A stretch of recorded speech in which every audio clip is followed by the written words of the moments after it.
the public in. Everybody's quiet. I know, I feel like. And we are live on YouTube. Ava making you the host. You are good to go, Senator. Good afternoon and welcome. My name is Senator Melanie LeVake. Today, we will be having public hearings on bills and amendments to those bills, as well as an executive session. Before we start, we'll read through a checklist to ensure that the meeting that we are holding is in compliance with the Right to Know law. As Chair of the Election Law and Municipal Affairs Committee, I find that due to the state of emergency declared by the governor as a result of the COVID-19 epidemic, and in accordance with the governor's emergency order number 12, pursuant to Executive Order 2020-4 and its extensions, this public body is authorized to meet electronically. Please note that there is no physical location to observe and listen contemporaneously to this meeting, which was authorized pursuant to the governor's emergency order.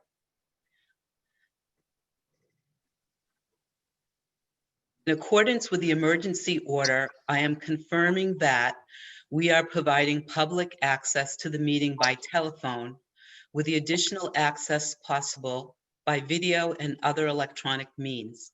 We are using Zoom webinar for this electronic meeting. All members of the committee and selected legislative staff have the ability to communicate contemporaneously in this meeting through this platform, and the public has access to contemporaneously watch and or listen to the meeting on Zoom and YouTube via phone, following the directions and the links provided on the General Court website.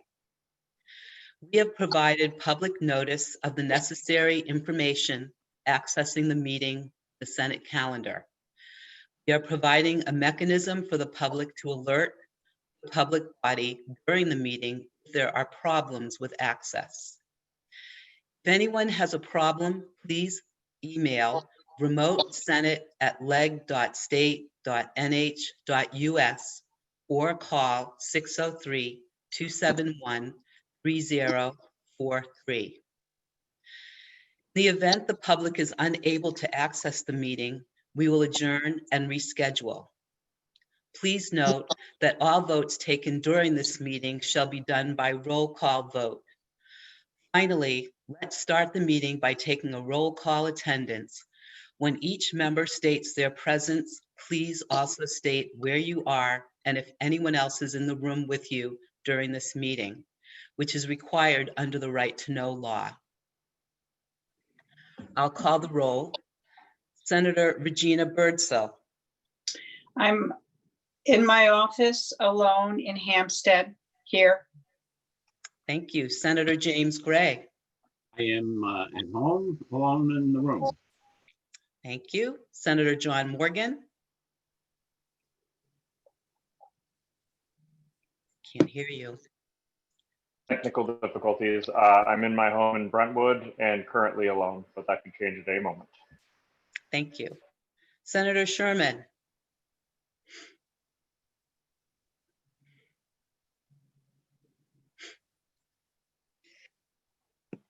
Excuse me. I am technically challenged. I'm alone and in my home in Rye.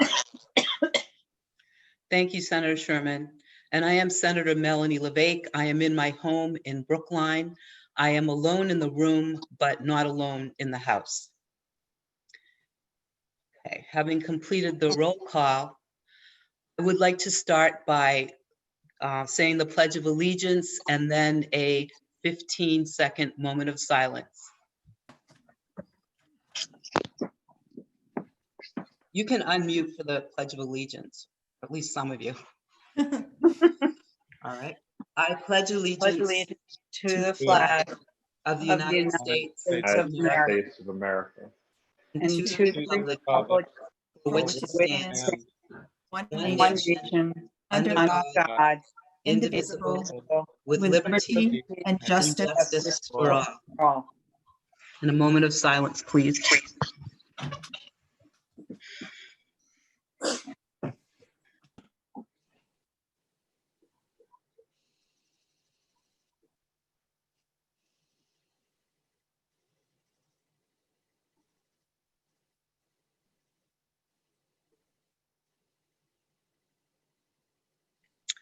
Thank you, everyone.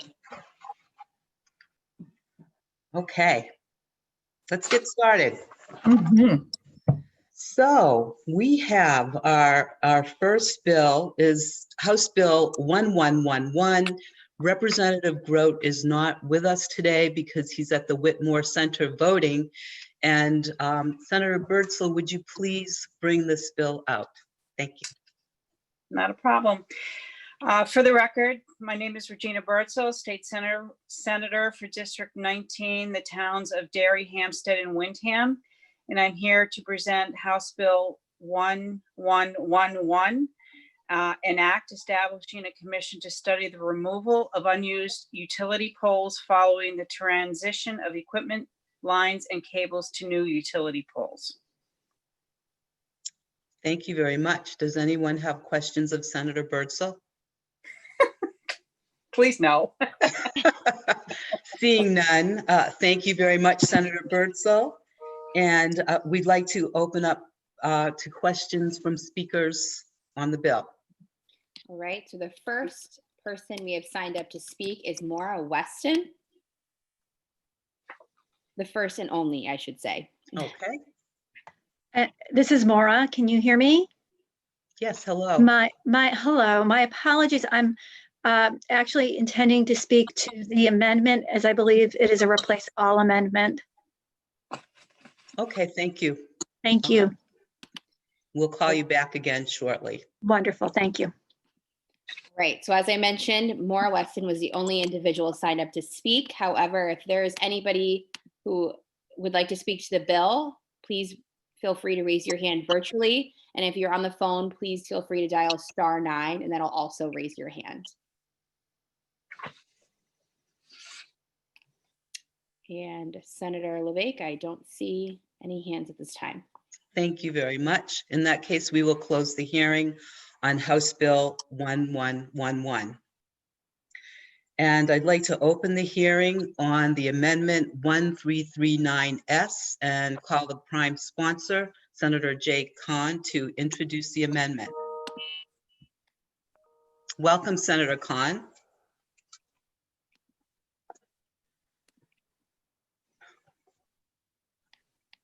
And we can't hear you, but we see a big J. It's J. Senator, I think you're unmuted. I think so. Try it. Here we go. We can hear you. All right. Well, thank you, Mr. Chair. Chairwoman LeVake, thank you very much for recognizing me, and thank you to your committee members and staff who have convened this meeting today. I last appeared before you at a hearing in February. The committee heard 3 bills relating to broadband expansion through towns and municipalities across New Hampshire. We have been very successful over the last couple of years, and since we last met, 6 additional towns in New Hampshire have opted to pass warrant articles, allowing them to raise funds to leverage public-private partnerships in their communities for the expansion of broadband. These are good trends, and this is exactly the direction that the legislature intended to see us go. At that time, you heard 2 amendments that were very similar to each other. One proposed by Senator Bradley, 459, and another that I'd proposed, Senate Bill 559. The request of the committee is that we meet with the providers, and we did so, and we arrived at the amendment, at least sections 1 and 2 of Amendment 1339 to House Bill 1111. The changes here are pretty minimal. they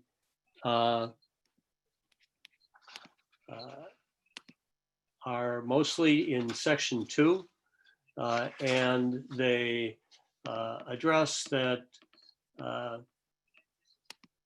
the matters of responsiveness to the RFIs that towns issue, and that a failure to be responsive should not inhibit the town from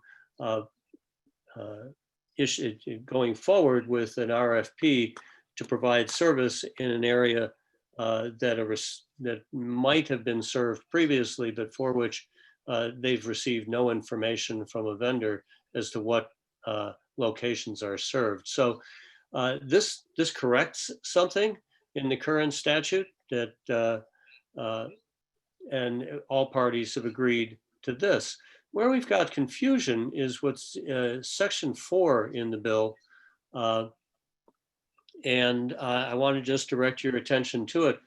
I'm not sure exactly how, but we have inserted in here that pursuant to under RSA 541A. That was not the intent, and while I tried to wrestle with wording that would leave that in there, I guess I want to go back to what we had originally proposed in our request to OLS, and I'm not sure how the 541 got in. But on behalf of all of those stakeholders, legislators, Senator Bradley, and myself, who met to make sure that we were all on the same page, I have proposed that we amend section 4 to read, any request for information issued pursuant to this section after December 31, 2020 shall conform with a model request for information issued by the New Hampshire Department of Business and Economic Affairs. Have we left pursuant to 541, we would have no closure to this and not know exactly when towns should be following which set of rules. So this asks the department to provide their assistance and leadership, establish a model request. And the reason for the model request is if you're on the provider end, you're just not sure what information you're supposed to provide to which towns. A standard RFI will simplify that. I think there's enough experience in the field from towns issuing and from providers completing that this model can be developed quickly by the BEA, put in place so that there's no disruption to towns wishing to issue RFIs. And I think the deadline is very sufficient to allow the department, even under these difficult times, to complete the task. So I'm glad to answer any questions, but I don't think Senator Bradley can be on this call. But I think providers here will be supportive of this amendment as well. Thank you, Senator Khan. Are there any questions of Senator Khan, members of the committee? I do have a question for you, Senator Khan. This is, first of all, a wonderful thing for our rural towns. I know I've got quite a few in my district, so they're very happy about this. I just wanted to understand, there is a section that talks about severing the relationship towards the end. What happens if a town wants to sever the relationship after the costs have already been agreed on and possibly construction has taken place? Are there any ways for that a town might break away from that agreement? And where are you referring to, Chairman? Let's see. On page 8, line 17, member withdrawal. So I believe that this is relative to the communication district. Mhm. Oh, I'm sorry. We're not talking about that. I will leave to Senator Deitch the testimony on the communication district. Okay, I will hold that for Senator Deitch then. Thank you very much. Certainly. And seeing no questions, we thank you again for your testimony and all your work, the work of all three of you. Thank you. And I hope I have not confused you too much during the day. You'll opt for the most simplified version of a amendment to section 2, Roman numeral 4, that simply asks the department and removes the references to RSA 541A. Thank you very much, committee. Senator Gray has a question. Senator Khan, Yes, Senator. it's, I believe, just for clarity, it's actually section 7 of the bill, subparagraph 53G2, Roman 4. Is that correct? I'm looking in the calendar and I'm not, and so I trust that you've got, if it's Roman 4 that you're seeing, I trust you got it. Yeah, it says Roman 4 is the section in question. And section 2 of this amendment. There's just, because there's people working off of different calendars. If we go back to the actual section number, I believe it is section 7. And then if you go to subparagraph, section 7 adds 53G, I believe. And then we've got 53G1, and the one we're talking about, Roman 4, is in 53G2, Roman 4. And again, just for clarity, because we're all trying to work off of different copies of this thing, I want to make sure it's clear what we're talking about, because we will be referring to this if we have the committee amendment with his new language that all of us just got approximately 1 o'clock. We'll work with that in the executive session. Yeah. And we do have copies of the request. And the reason I'm hesitating in agreeing with Senator Gray there is if it's 53D, which is, I think, is a statutory reference. D. Right? That's an RSA. It's 53G. It's the new section that you're adding. Right. I think this is in reference to the communication district. Right. And this is not. The first two sections of the bill are specific to an amendment to 33.3 and 33. Then I am confused about what section it is you're amending, and I would need you to give me the actual section and the paragraph that you're amending, because apparently I can't figure it out. Senator Gray, this is Tricia. If you look on page 2 of the amendment and Roman 4. I only have what is printed in the calendar. So let me go find out what you're talking. Yeah, that would be helpful if we were all looking at the same thing. Sure. I just also wanted to point out that there seems like there's a numbering issue, I believe, because on page 1, under number 2, Municipal Finance Act, Yes. it starts with Roman numeral 3. Yes. Is that correct? Should it be 3 or should it be? I just wanted to be clear. Yes. That That's is correct. correct. That's what it is on the actual amendment that I'm looking at. Okay. Madam Chair. Senator Sherman? Yeah, I think where Senator Gray may be looking in the calendar, it's on page 26 of the calendar. Roman 4. And it's just before section 3, and in section 2, I believe, is where this inserts. I may add, Senator Sherman, you are making the correct reference that I'm looking at. I also have a PDF of this, but anyway. Right, so Page 26. Page 26, Roman 4, it's right after that first paragraph, just before number 3 or section 3.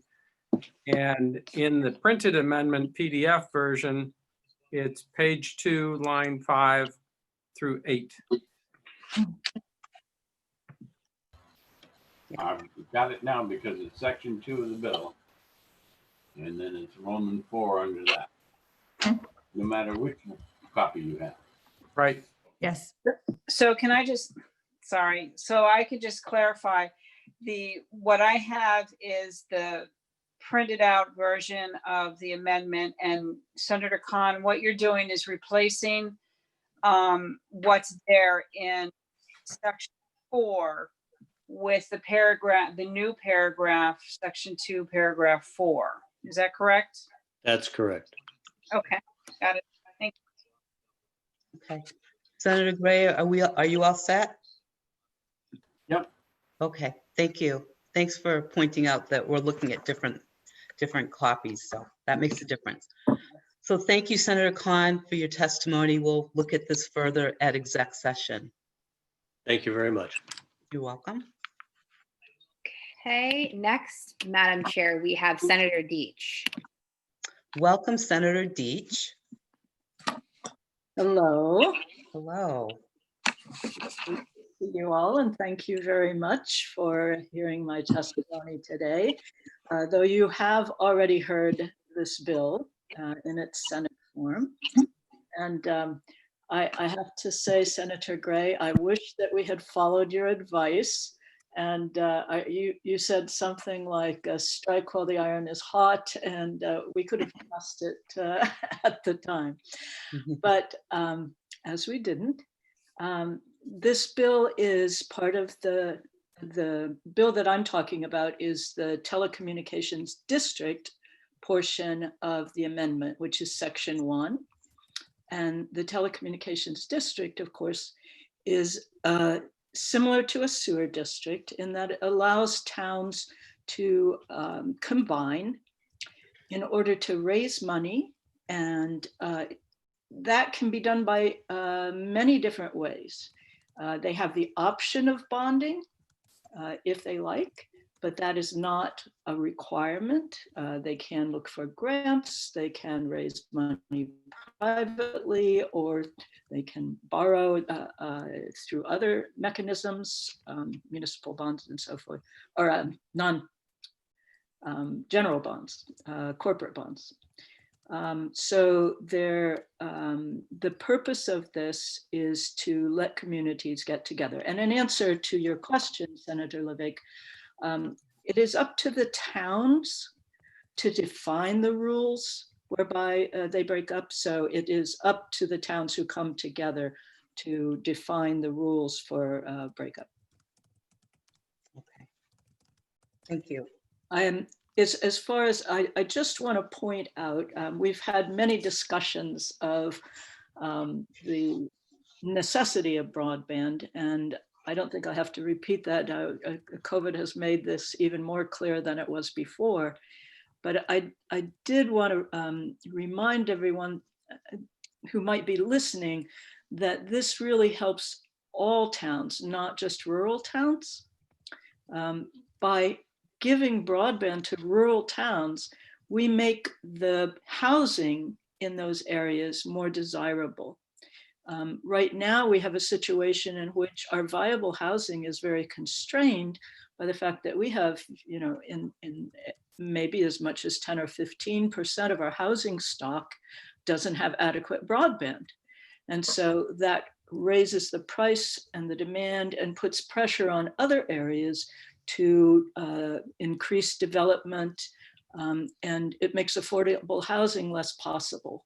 So we know that broadband impacts the economy. We know it impacts businesses and healthcare, telehealth, and schooling, but it also impacts housing and people's ability to live and afford to live here in New Hampshire.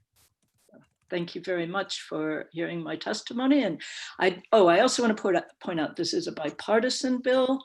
It's supported by Senator Bradley, and a number of others. And the New Hampshire Municipal Association was key in helping me to write this, as well as expert Carol Monroe and Ellen Scarponi. So I think, this has buy-in from providers and from Municipal Association and both parties. So I hope that you will support this. Thank you, Senator Deitch. Are there any questions for Senator Deitch? Okay, seeing none, once again, we thank you for your testimony and sponsoring this great bill. Thank you. You're welcome. Okay, next we have Chris Rand. Welcome, Chris. Good afternoon, everyone. Can you hear me all right? Yes. Thank you for taking my statement. I am Chris Rand. I am the president of the New Hampshire Telephone Association. And I just had a few comments on behalf of the association. We take no position on this bill as a whole, or the amendment as a whole, I should say. The association points out that there are things in the amendment that we do not quite understand.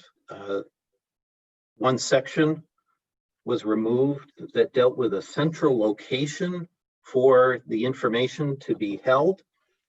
That was dropped from the amendment, and we're not really clear why. It's the feeling of NHTA that 1111 slows down the existing process that was created with Senate Bill 170. It would create a number of rules which will take a long time to implement, and therefore some lost opportunities. It's our understanding that the money from the CARES Act needs to be spent by December 31st of this year. If we have to wait for these rules to evolve, we have to wait for the towns to react, we have to wait for town meeting next March, then we don't see how it's possible to spend those funds. So NHTA really would prefer to see the original amendment adopted. That amendment was negotiated between the industry, the Municipal Association, Senator Bradley and Senator Kahn. What we're looking at today differs from that amendment. So in summary, we do take no position, but some of our members believe that this amendment has unintended consequences. Thank you, Mr. Rand, for your testimony. Does anyone have questions? Okay, I do have a question, or I believe it states in the legislation that a meeting would be held at town meeting or a special meeting. So there is an opportunity to have a meeting sooner than the town meeting. Did you see that in the legislation, Mr. Rand? No, I did not see that. Well, I just wanted to point that out as another,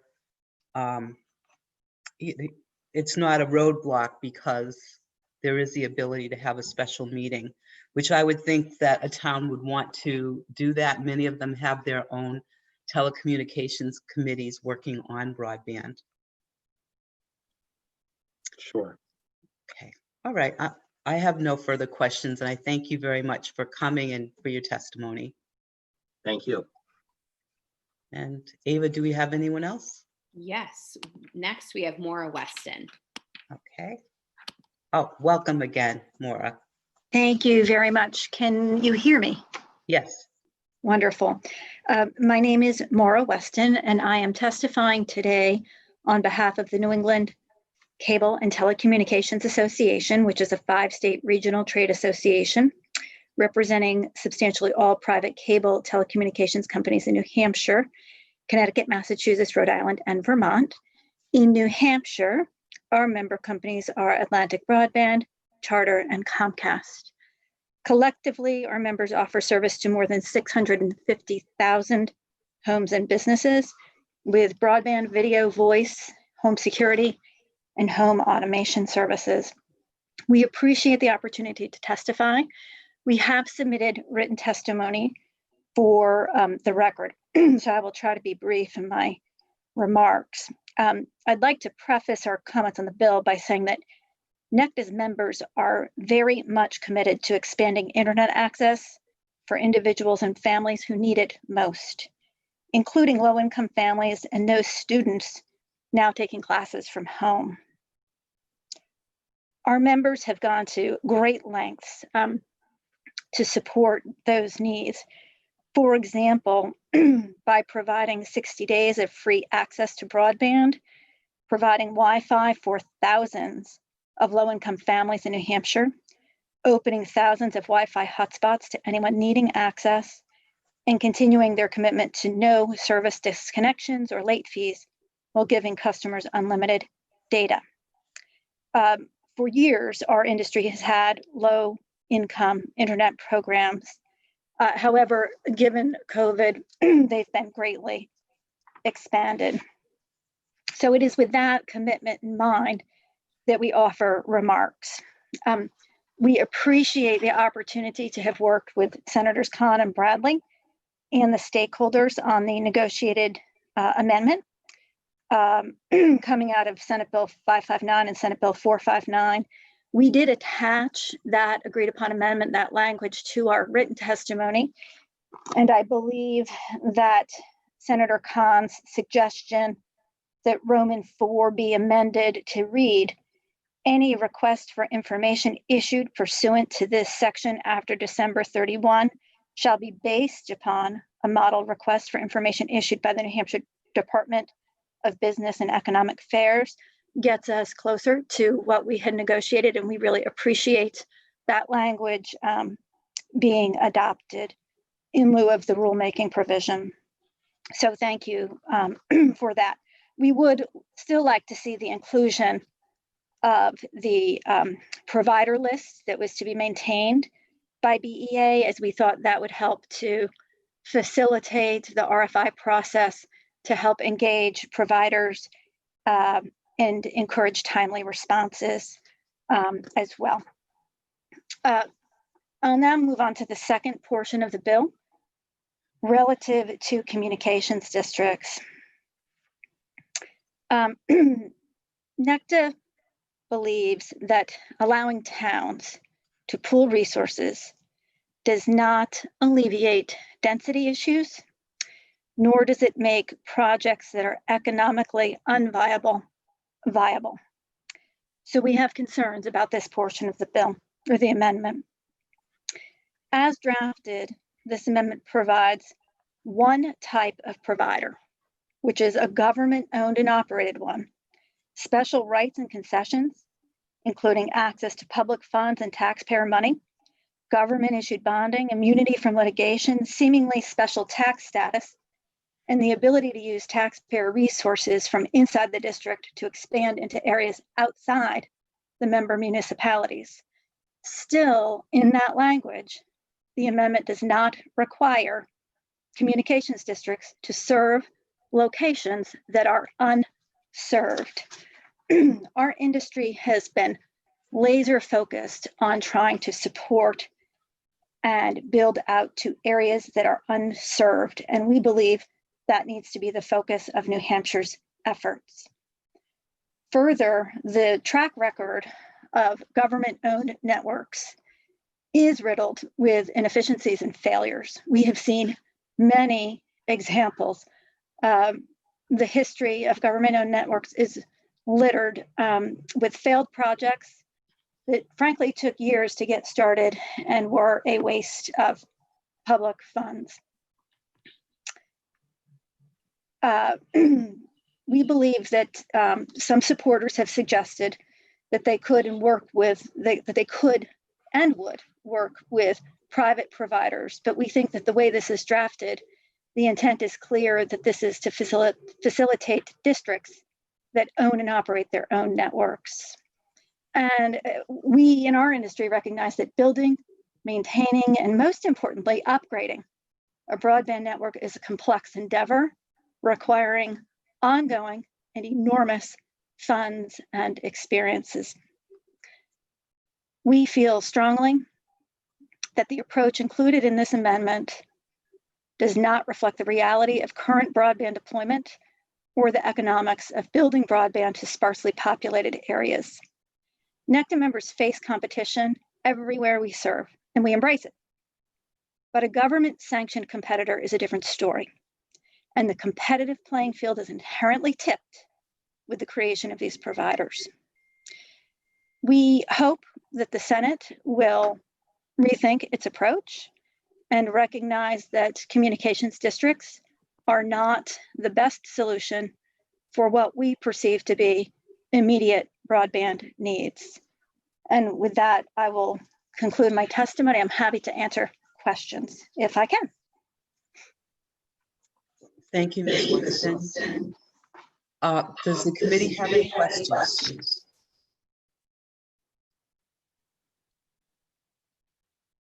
Okay, why are we getting such a, let's see what's up with that. Not sure why there's an echo, Senator. Can we all go on mute?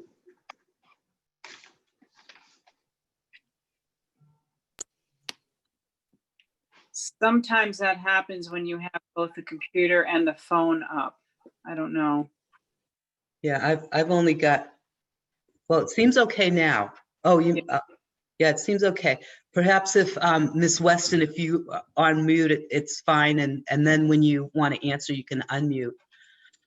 But I would just like to ask, where in the legislation do you see that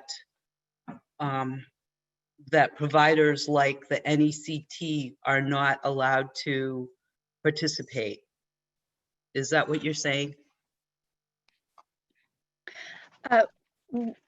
What we believe is that communications districts, in the way they're envisioned in this bill, are really meant to be the owners and operators of competitive systems. We have long supported the concept of public-private partnerships, but we believe that this bill allows for overbuilding. It allows for communications districts to not only access taxpayer dollars, but other types of funding that really give them, I would say, it unlevels the playing field. It brings a government-owned network into a competitive marketplace with several advantages, and frankly, disincents industry from continuing to invest in those most rural areas.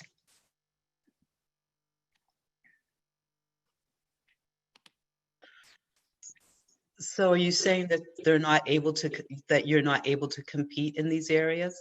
No, we embrace competition.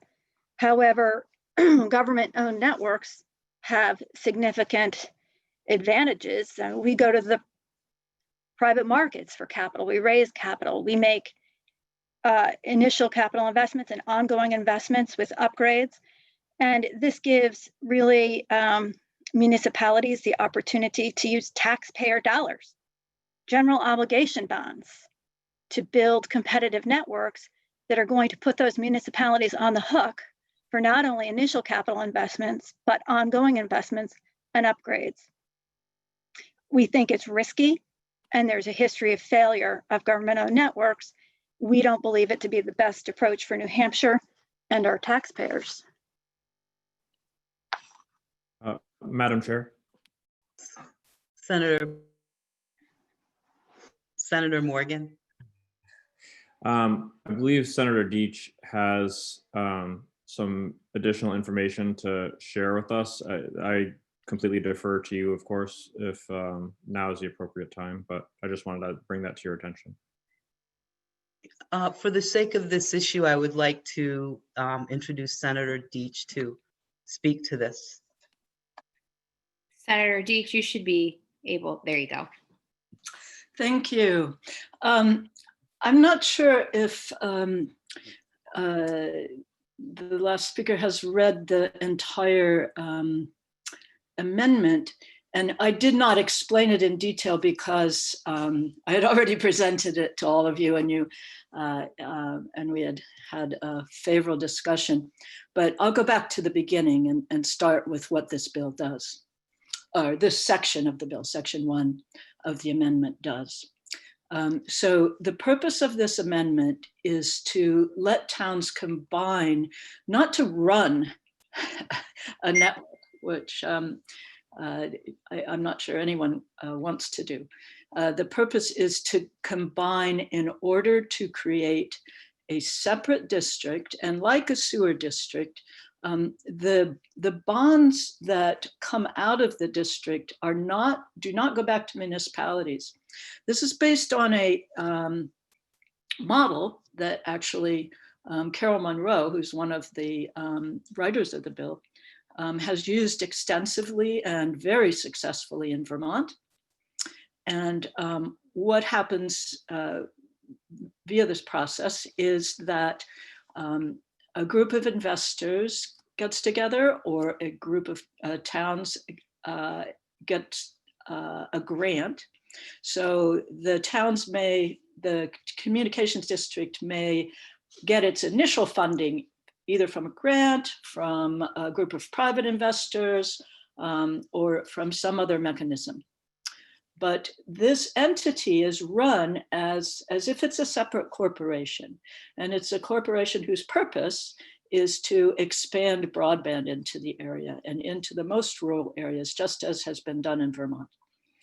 And what this does is, once it becomes successful and the revenues from the initial infrastructure are built and flowing in, then it puts together a business plan, just like any business would, and shows its projected revenues out and its payback to its initial investors, if it's a private company or had private investors. And then it goes on to the general market. These are not municipal bonds, they're revenue bonds. So it's just like any business, it's going out and getting bonds based on future revenue. And the districts in Vermont have gotten very good rates and have a very good record of payback because they've been very popular and gotten very good revenues. Now, the other thing that is possible through this mechanism, and this was added by a telecom provider, is that they also wanted to have the possibility of using bonds, non-taxable bonds. And they wanted to have the option of using something like the SB 170. And so this is an option, but understand that it never goes back to the town. If the entity goes belly up, which is none of them have ever done, but if it were, it would not go back to the town. The infrastructure itself would be the asset on which the bonds were based. So the town is not guaranteeing those bonds. So this is, I think, it's, as I say, under no circumstances will the telecommunications district be operating its own networks. It is always having infrastructure built by a provider. It's contracting services, and that's the goal of it. And there are sort of two routes that they can take, but neither of them has the issues that the last speaker brought up. Thank you very much. Thank you, Senator Deitch. Is there anyone else who would like to speak on this bill? So Senator, Maura Weston is still in our. Oh, I'm sorry. I didn't know if we were going to move on down the list of people signed up to speak, or Senator Deitch is also still here. So you just tell me how you want me to move forward, and I can. Well, Senator Deitch is finished, correct? I believe. Thank you. Thank you. And we've heard testimony from Ms. Weston. Ms. Weston, was there something else you wanted to say to wrap up? Yes, very, very quickly. I appreciate the opportunity. Thank you for that indulgence. The way we read 53G5 clearly allows the municipalities to own and operate. So we take issue with interpretation. I just wanted to highlight that. And also, I think the overarching question for us is, what is the problem we are trying to solve in New Hampshire? We believe that is serving those who are unserved. And nowhere is there a requirement that these communications districts serve those who are unserved. And with that, I'll conclude, and I appreciate that opportunity. Thank you very much. Do we Okay. have others? Yes, Kate Horgan has her hand raised. Hi, Ms. Horgan. Welcome. And Sorry, I don't know what happened. I didn't mean to raise my hand. I apologize. oh, that's okay. Nice to hear from you. Okay. All right, and that is the last speaker I have signed up wanting to speak. So if anybody else would like to virtually raise their hand, or if you're on the phone, you can dial *9. And I don't see any hands raised at this time. Okay, thank you. I'd like to close the hearing on House Bill 1111, Amendment 1339. Okay. Next, we will be moving to, let's see. We'll be moving to House Bill 1129. And again, we do not have the prime sponsor. I believe it's Representative Corson to and open this bill. So could I have Senator Sherman, my vice chair, would you like to just introduce this bill? Just by name only is what's necessary. Absolutely. Thank you so much. Calendar, there we are. Okay. Thank you, Madam Chair. For the record, my name is Senator Tom Sherman, District 24, 11 towns on the Seacoast, and I'm introducing HB 1129 relative to notice requirements for certain municipal public hearings. Thank you very much, Senator Sherman. And are there any questions for Senator Sherman? Oh, I hope not. Seeing none, who else do we have to testify? And thank you, Senator. All right, first we have Matt Menning. Hello, Mr. Menning, welcome. Hi, And- hi. Thank you for calling on me. If it's all right with the committee and the chair, my partner, Newton Kershaw, is also on the line, and he was our primary speaker for Elm Grove Companies, which we both represent. I was his backup, so I would cede my time to him if that's okay. Certainly. Thank you. Okay. Right, I will. Newton Kershaw. Hi, can you hear me? Hi, Mr. Kershaw, welcome. Hi, thank you for having me. My name is Newton Kershaw III. I'm a principal of Elm Grove Companies, which is a real estate company in New Hampshire. Our company was asked to provide feedback to the Governor's Stakeholder Advisory Board on the housing portion of the CARES Act allocation of funds, which we did. And I just want to underscore some of the main points in support of this bill. I'll start with the magnitude of the allocation. Our recommendation was a housing subsidy program to be paid directly to landlords on behalf of tenants in a magnitude of 70 to 105 million, different than the 50 million. So just want to let you know that I think that the magnitude might be, in our estimation, a little bit light, but it's very difficult to tell and to give a little bit more specificity about how to understand how we sized the program, we looked to understand the aggregate number of residential apartment housing units in the state as 189,000.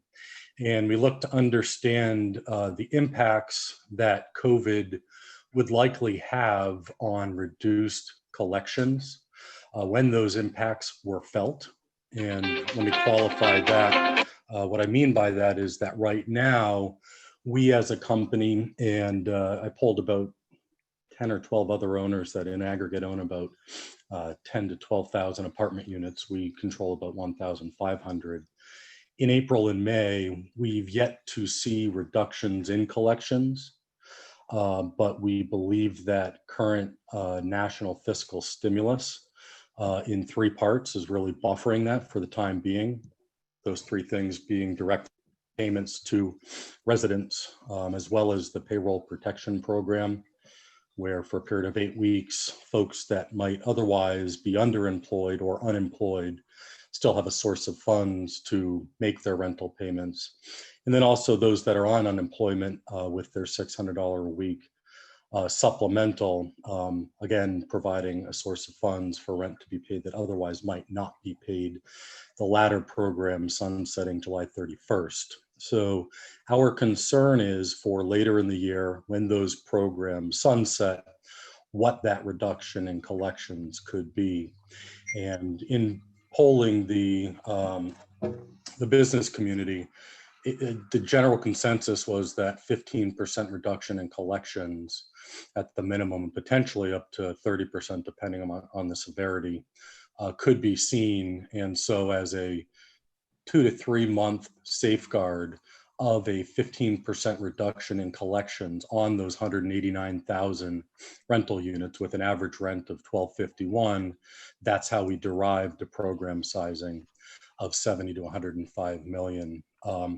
Also, part of the testimony was really focused on the fact that this is something, these subsidies, really, while they do benefit landlords and they do benefit tenants, there are many implications to the broader economy past that.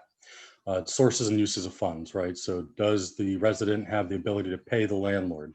If they don't, and the landlord doesn't have a source of funds to pay the bank, then what does the bank do as the creditor, and what can that lead to in terms of properties being taken back via foreclosure, which make those most housing insecure put into a situation where they need to move and find other housing. And then also there's implications to what we also have as a lack of affordable housing in the state of New Hampshire. And for those disruptions to occur, that would put strain on the ability of future development of affordable housing, which is necessary to occur because lenders would then be unwilling to provide capital for future development. So those are a number of the points that were put forth. One thing that I just really want to underscore, I said at the beginning and wanted just to repeat again, I think it's crucial with the way that this is structured for the funds to be paid directly to landlords as opposed to tenants. So that way bad actors, meaning those that have the ability to pay but otherwise wouldn't, don't have an ability to circumvent the system and receive funds that they don't ultimately use to make the payments. So I'm happy to take any questions, but I thank you for taking my testimony. So thank you for your testimony. Are there any questions from the committee?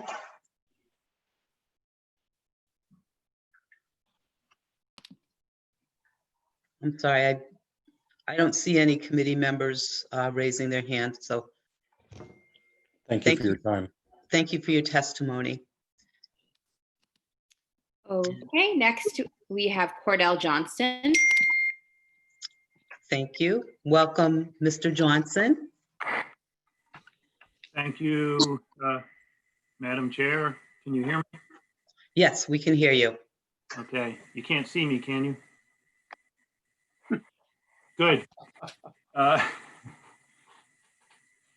Okay, I signed up to speak both on the original bill and on the amendment. should I just speak on the bill now and hold off on the amendment? I would like to hear on the bill first, please. Okay, I'll just Thank speak you. on the bill first, and this is pretty simple. This deals with notice of hearings on proposed zoning amendments. And the process when a municipality is considering an amendment to its zoning ordinance, it has to have a hearing a certain amount of time in advance of adopting the ordinance. And the current statute requires that notice of that hearing be published in a newspaper of general circulation 10 days, at least 10 days before the hearing. And the issue is that most people don't check the newspaper when they want to know what's happening with zoning amendments, or for that matter, any kind of municipal action these days. They go to the municipality's website. And well, there are two issues. One is that the newspaper is not where most people look anymore. And the other is that newspaper publication is quite expensive for municipalities. So even though the prime sponsor is not here, I did talk to him about it. And this is not something that we requested, but he put in for his town. And he said, and I agree, that it would save a significant amount of money for municipalities if they could post notice on their website and in a couple other places instead of the more expensive publication in a newspaper. The other issue is a lot of municipalities, the newspaper of general circulation is a weekly paper, and in order to get it into the weekly paper, you might have to put the advertisement in, 5 days before that newspaper publishes, and then it might have to be published a week before. So there's an issue with getting it in to satisfy the newspaper's deadlines. So that's the idea of the bill. It conforms practice to the reality of how most people get their information these days and saves money for municipalities. I'm pretty sure there was no testimony against the bill in the House. Passed, the committee recommended it, I think 19-0, and it passed on the consent calendar. So we encourage you to pass the bill. Okay, thank you for your testimony. Are there any questions from the committee? Okay, seeing none, I understand there's one more person testifying on the underlining bill. Could we have that person? Do we have another? I don't have anybody else signed up to speak at this time for the underlying bill. People are more than welcome to virtually raise their hand or press *9 if that's. Yeah, in that case, I'm gonna ask Mr. Johnston to come back and talk. Actually, we can close out the hearing on the underlining bill and then open the hearing on the amendment. We got a little bit thrown off because we were talking about the amendment and really focusing on the underlining bill. So I'd like to now open the hearing on the proposed amendment. We have heard some conversation on that, but this is Amendment 1352S. And Ava, who do we have to speak? First is Senator Khan. Okay, Senator Khan. Senator Morgan, you're unmuted. Madam Chair, did you want me to introduce the amendment? Oh, yes, please, Senator Morgan, please introduce the amendment. Thank you, Madam Chair. For the record, my name is Senator John Morgan. Privileged to represent Senate District 23. And so on Amendment 1352S, it's a replace all with language that will help to address some of the logistical and administrative issues that came up as a direct result of the COVID situation with our towns and municipalities and town meeting procedures that are associated with those. So that is a large portion of the bill. And then additionally, $50 million is allocated to a COVID-19 housing recovery fund. And this is from CARES Act federal funds. In addition to that, $10 million from federal CARES Act funds being directed toward the Bureau of Homeless and Housing Services, specifically to address, again, some of the situation that has been developing since as a result of COVID-19. And then finally, to support the work championed by Senator Jay Kahn and Senator Deach, allocating $40 million from the CARES Act to expand broadband access to the state through grants for underserved areas.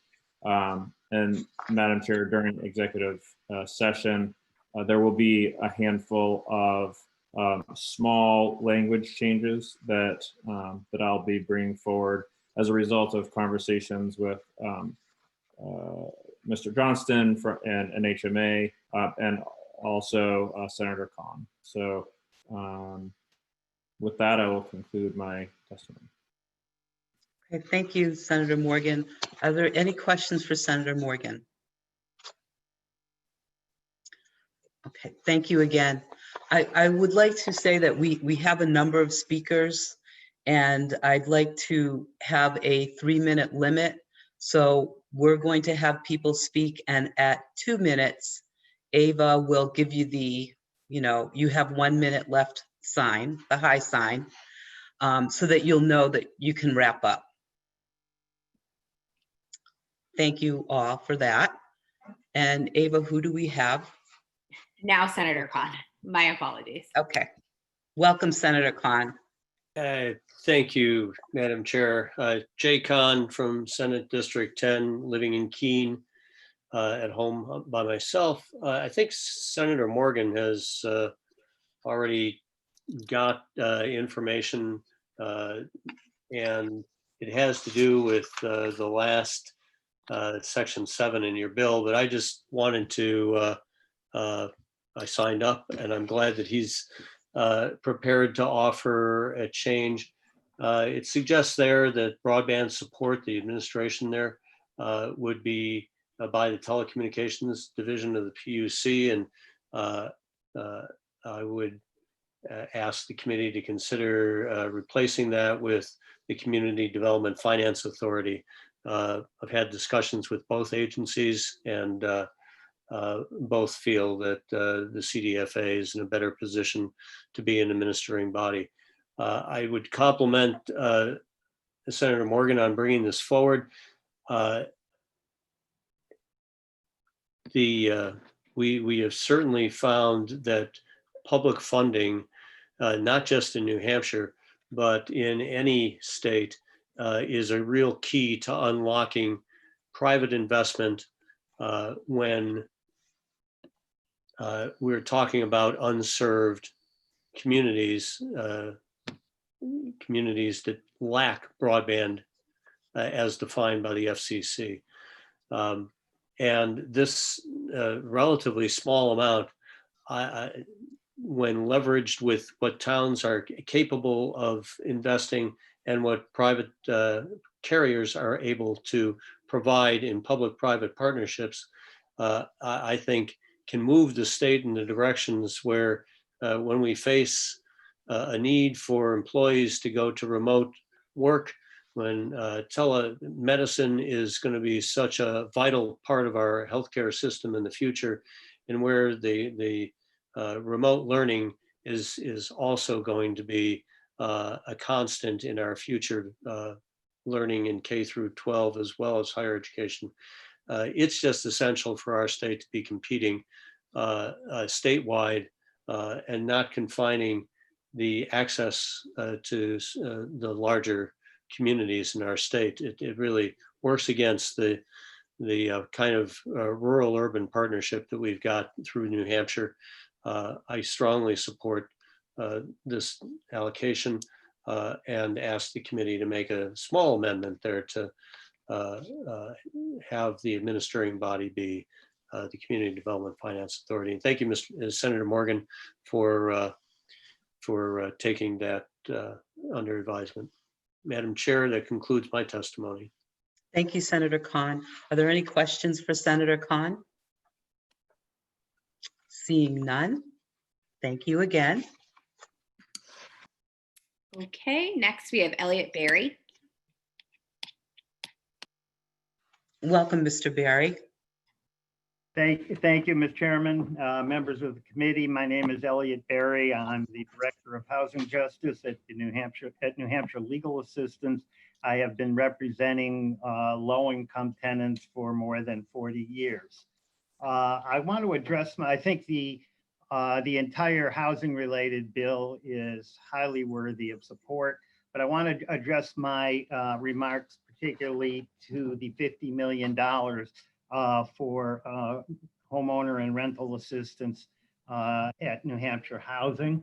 I don't think I need to remind many members of this committee about how terrible the pre-COVID-19 rental market was for tenants. Historically low vacancy rates of well less than 1%, especially in the southern part of the state. The two-bedroom median, the median rent for a two-bedroom apartment was $1,347. In an average year over the last three, there were over 7,000 evictions in the state. The vast majority of them are for non-payment of rent. You throw in the COVID-19 catastrophe, there are more than 20,000 people unemployed. Stimulus checks have long since been spent. Landlords reporting anywhere between 10 and 15% rent loss in May, that's what I got. And expanded unemployment compensation is going to expire at the end of July. Tenants and landlords alike desperately need funds, and a lot of funds, to prevent a tsunami of evictions and resulting homelessness. How much? I did my own calculations based on only 154,000 rental occupied units. And if you take a 12.5% population that is behind in rent by 2 months, and a $1,200 a month rent, you get $46,200,000 that you would need conservatively just for rental assistance, leaving less than $4 million for homeowners. Tenants, landlords, homeowners, we all are very, very grateful for the $50 million in the proposed bill. But the number suggests that 50 million is the very least we'll need to do to stabilize the housing market.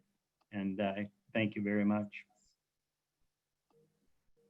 Thank you for your testimony. Are there any questions for Mr. Berry? Senator Sherman?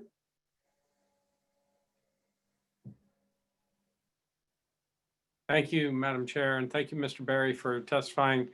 I'm not sure if you said this and I missed it, or if you didn't say it, but what is what would be the more appropriate number to fully support homeowners and landlords? New Hampshire Housing, in their presentation to Gopher, recommended 70 million. Housing Action New Hampshire, I think, also weighed in at that amount. There's so many variables. I really can't say, Senator, but I think 70 million would certainly be an awfully good place to start.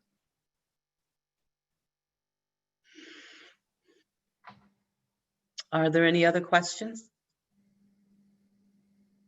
Okay, seeing none. Thank you, Mr. Berry.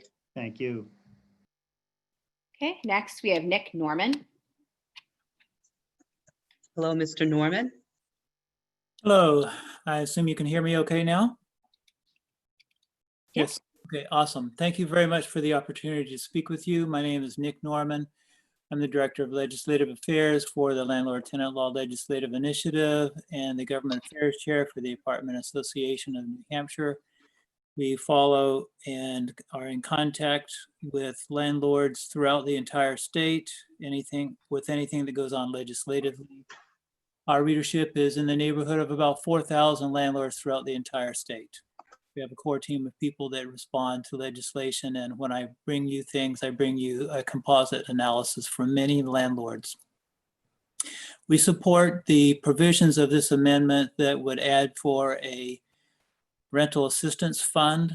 You've heard a lot of testimony already. I am in favor and agree with what's been said so far. I do think that the estimate of 50 million is too low. It's very hard to know what the right number is. There's no database that we can go to that can extract that kind of thing. What we're hearing from our landlords is that many of the tenants that are behind have not paid rent since February, and they are now missing 5 months rent. This fund was designed on the basis of 2 months rent. So I can tell you that 50 million would be used up really quick in our estimation. There's one really essential point that I hope that will be taken in by the committee and anyone that looks at this issue. There are a very good number of tenants now, we would call them the bad players of tenants, that are receiving assistance monies and not paying their rent. They're buying extra things for themselves, new cars or TVs, and in a few cases even a boat.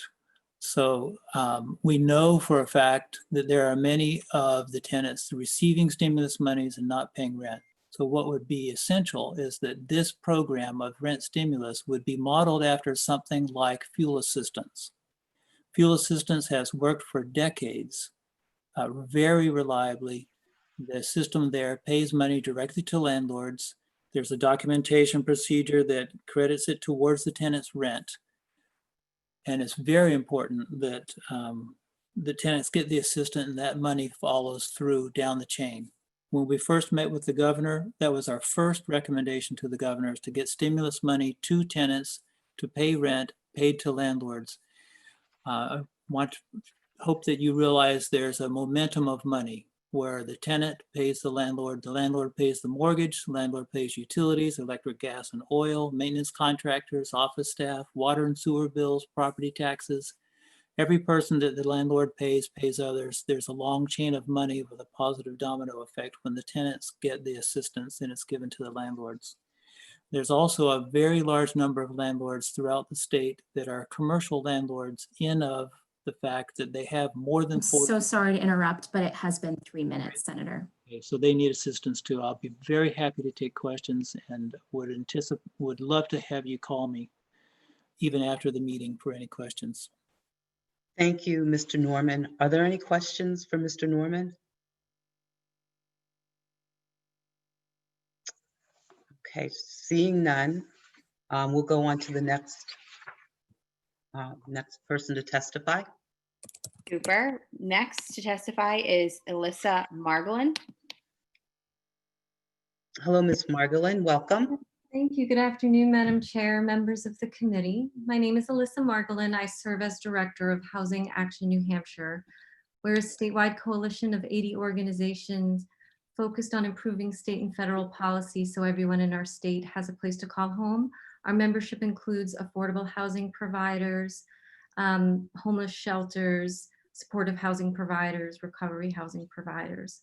Since the hit of the pandemic, we've been in close communication with our membership.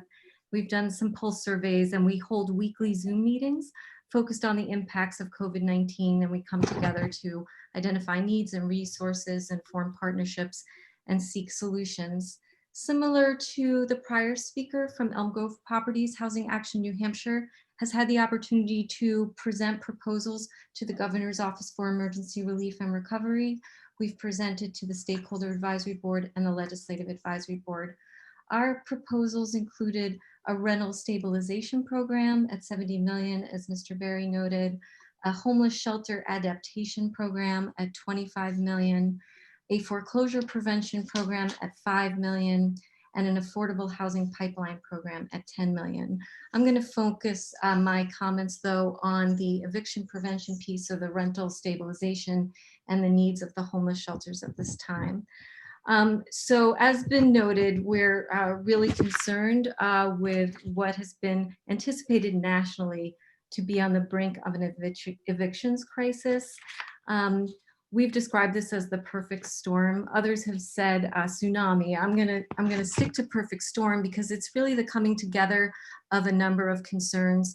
As Elliot noted earlier, we've already had cost burden renters, and a lot of these renters have experienced additional economic hardship. We have a lack of rental housing supply, and then we have a growing number of renters who now owe a couple of back months' rent. And then you have this pent-up demand for evictions, the eviction moratorium about to expire, both the state moratorium and the federal, and the courts about to open. So now is the time to roll out a rental stabilization program. We think that it's important that it be stewarded appropriately, that it, that it has all the necessary administrative protections for things like waste, fraud, and abuse, and that the funding be used for actual rent payments. I'm going to use the remainder of my time to talk about shelters. When COVID hit, the concerns at the homeless shelters were immediate. If you've ever been to a homeless shelter, you know they're essentially bunk beds of people 2 feet apart.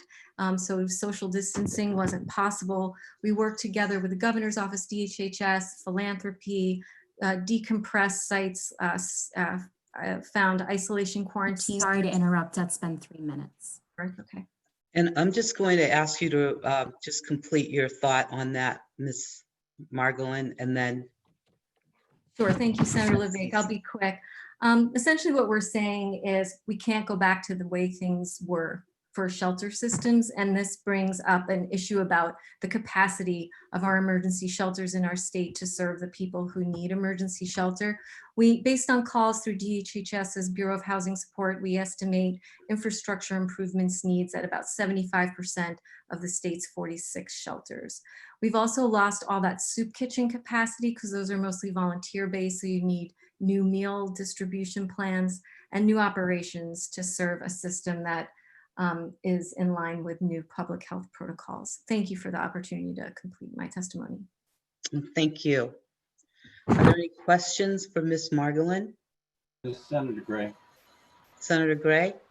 I'm confused in where she's distributing the money that she talked about, whether that's a replacement of the $50 million or a new section that would be in addition to it, because she doesn't seem to talk about the same issues that are there. Could she expand on that a little bit? Because I have no idea where she wants to put the money. I'm happy to, Senator Gray. The proposals that we've made to the governor's office for emergency relief and recovery are slightly different than what you have in the amendment before you.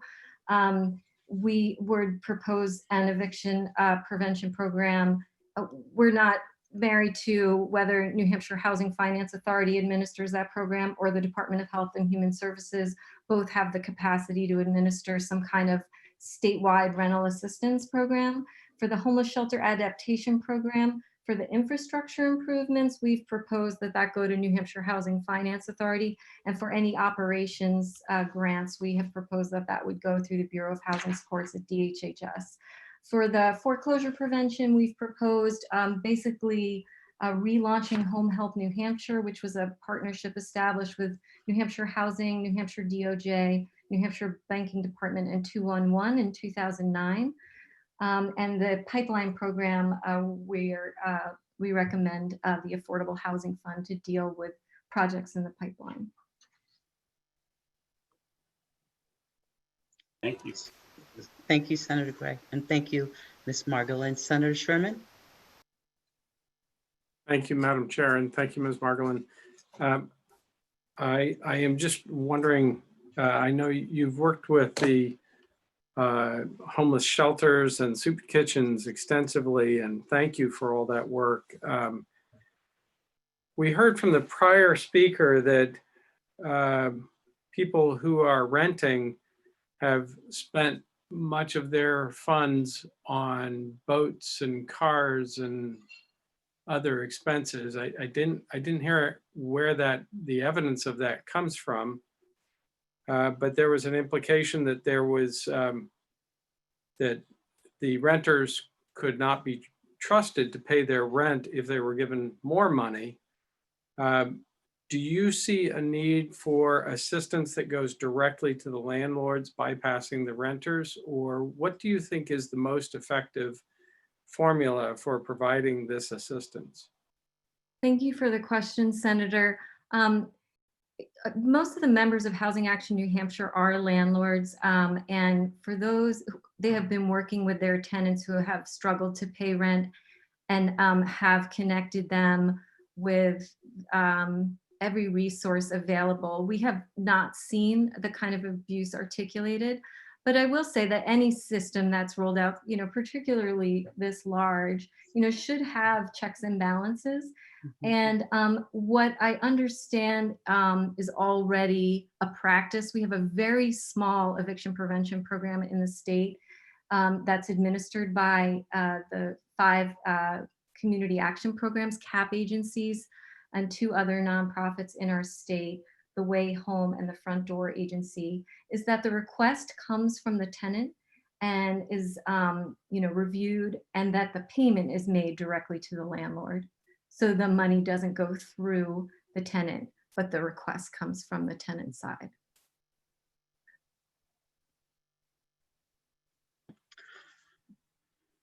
Thank you. Okay. Are there any other questions? Okay, seeing none, thank you very much. Thank you. Yeah. Next, Senator, we have Chris Rand. Welcome back, Mr. Rand.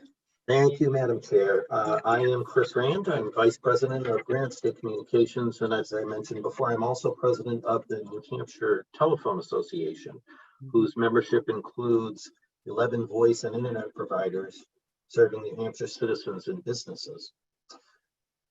NHTA appreciates the legislature's efforts to distribute much needed funding to improve broadband coverage in New Hampshire. Our members serve 100% of the state, many for over a century, and are very familiar with the financial and logistical challenges associated with building broadband networks. COVID-19 has underscored the need for reliable internet service to facilitate distance learning, telemedicine, and remote working. It has also brought greater attention to the unserved areas within our state, mostly in rural parts of the state. The members of NHTA appreciate that the business case for serving these areas is a challenge, and we appreciate the legislature's efforts to provide funding to bring internet service to the most difficult and the most expensive to reach areas. NHTA respectfully submits its opposition to Section 7, broadband support, of Amendment 1352, which presents a number of problems for our association. We are concerned that the language in the amendment creates operational challenges, making this bill unworkable for our members and also for the residents of our communities. NHTA is fully supportive of finding means to bring broadband to the underserved areas of the state. But the proposed solution in House Bill 1129 just does not work for us. Specifically, as I said in my previous comments, we see this process as not being able to be implemented quickly. The towns have a process to follow, and many may not be able to act in time to meet the CARES Act requirements. The terms used in the bill are not clearly defined, such as unserved and underserved. While we are familiar with the Public Utilities Commission, we agree with Senator Kahn's suggestion of the CDFA that would be a more appropriate vehicle for administering these funds. We do have real problems with the bill. The need for broadband is immediate, and the bill as written creates real potential for a very drawn-out process. We do not want the state to spend money, as was done with the ERA funding, and still not reach the neediest broadband areas of the state. The $60 million in the ERA funding years ago could have gone to the last mile in the most difficult areas to reach, but unfortunately it did not. And many of those areas remain unserved still today. I'm sorry to interrupt. That's been 3 minutes. And that concludes my comments. Thank you very much. Thank you, Mr. Rand. Are there any questions for Mr. Rand? Okay, seeing none, I thank you for your testimony. Thank you. Welcome. All right, next we have Matt Menning. Mr. Menning, hello.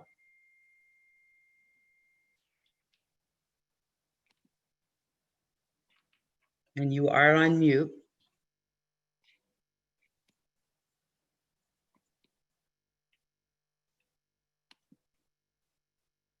Mr. Menning, are you going to testify? What we can do if he's unable to unmute, we can move on to the next speaker and he can raise his hand once he's available. Does that work? Okay, why don't we do that and we'll go back to Mr. Menning. Sure. Okay, next we have Cordell Johnston. Hello again, Cordell. Hello again.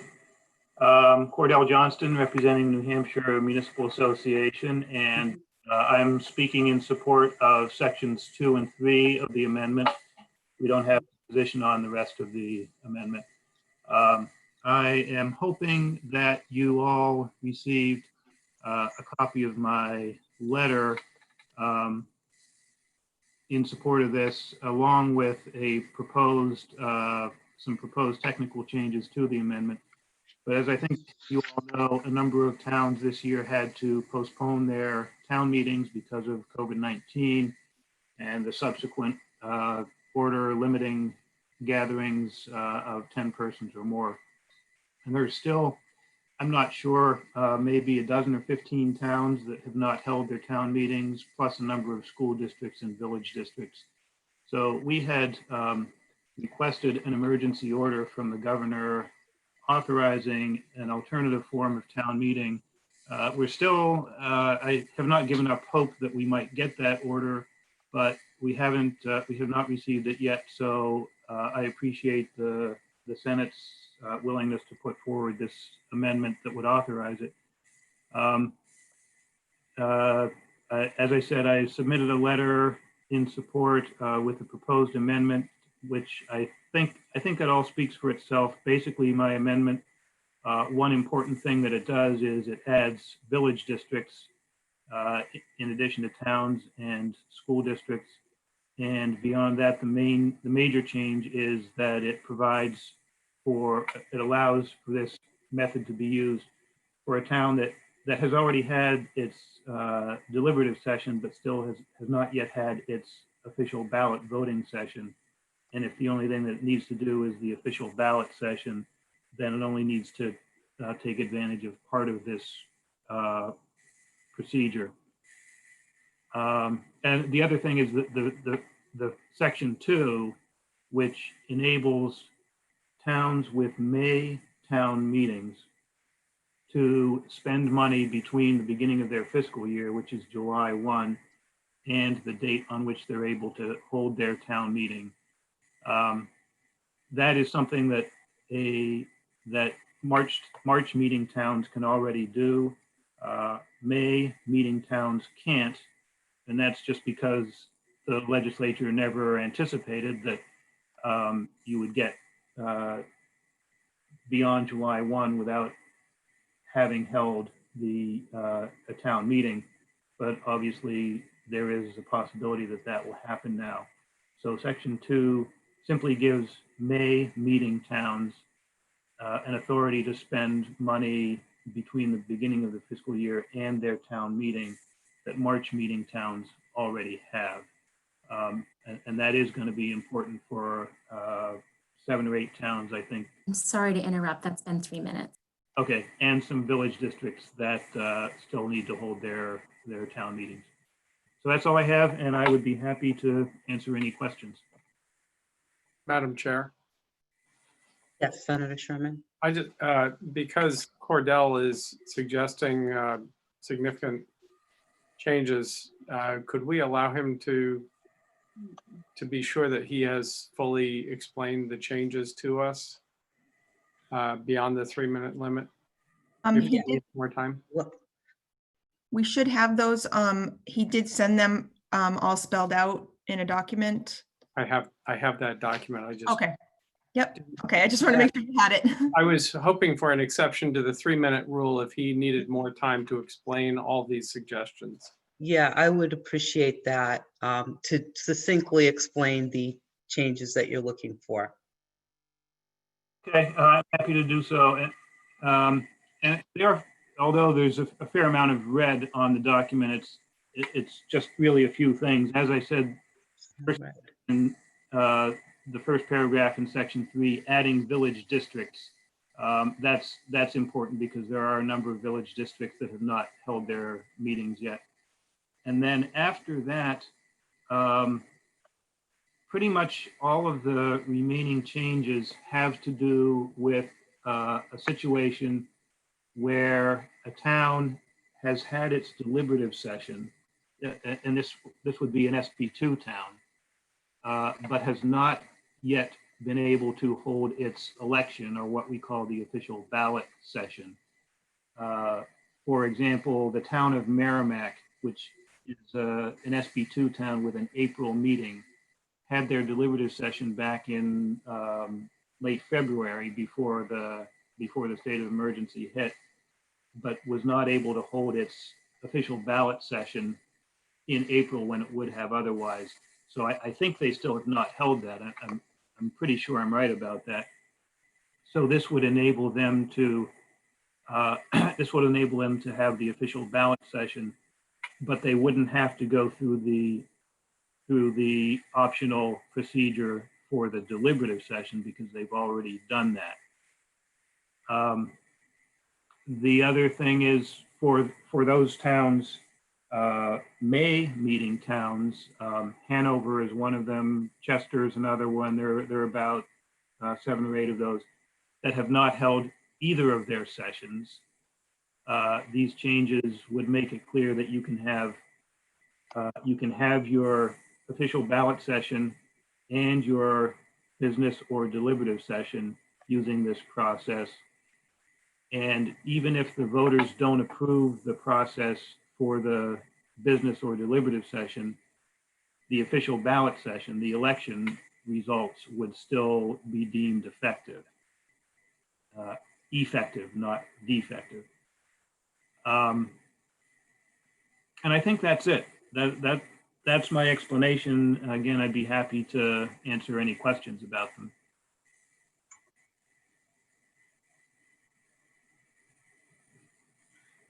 Senator Sherman?